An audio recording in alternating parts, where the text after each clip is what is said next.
2 సార్లే తినాలండి. మన హాస్పిటల్కి మెల్బోర్న్ నుంచి ఒక డాక్టర్ వచ్చాడు. ఆయన తెలుగు ఆయనే, డాక్టర్ శామ్,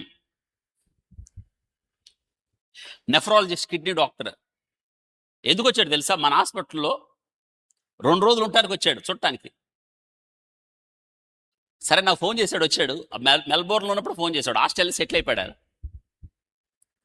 వచ్చాడు, సరే నాతో ఉన్నాడు. నేను ఆయన అడిగాను, డాక్టర్ గారు ఏం తింటారంటే, నేను ఆ రోజు వచ్చిన రోజు నేను తినేసానండి, ఇంకేం వద్దు అన్నాడు. మరి సాయంత్రం ఏం తింటారంటే, ఇక నేను తిన్నా అన్నాడు.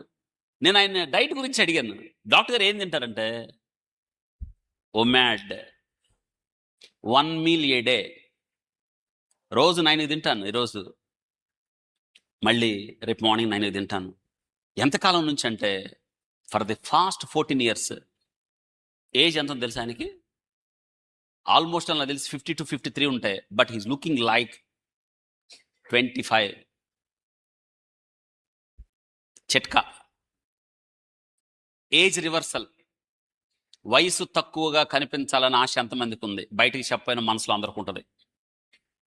ఎసర్రం అయితే తక్కువగా తినాలి. మరీ 1 మీల్ మీరు ఉండలేరు, ఐ నో దట్. 2 మీల్స్, దానికి నేను ఉండలేనంటే మీ ఇష్టం. క్రమశిక్షణ. మీ దేహం మీ కంట్రోల్లో ఉండాలి. నీ దేహం కంట్రోల్లోకి నువ్వు వెళ్ళకూడదు. Your body is temple of God. నీ బాడీ నీ కంట్రోల్లో ఉంటే భక్తి జీవితం తిన్నగా ఉంటుంది. నీ బాడీ నీ మాట వినకపోతే అక్కడ తిన్నగా కూడా కూర్చోలేమ్మా. అందుకే మీరు తినినను త్రాగినను ఎవరికి మహిమ కదా? తినినను తాగినను. మీకు ఒక విషయం చెప్పమంటారా? తినే విషయంలో కూడా క్రమశిక్షణ. ఎలా కలుపుకోవాలి? పెద్దగా మీరు అన్నం కలిపితే ఏడదాకా చండాలంగా ఉంటుంది చూసేవాళ్ళకి. ఇవి పనిచేయాలి. క్రమశిక్షణ అండి, డిసిప్లిన్. ఎందుకంటే క్రైస్తవం కాబట్టి అక్కడ గుర్తుపెట్టుకోండి. తినినా తాగినా ఏం తింటున్నావు, ఎప్పుడు తింటున్నావు, ఎంత తింటున్నావు, ఎందుకు తింటున్నావు, ఇవి ప్రశ్నలు. ప్రశ్నించుకొని తినాలి.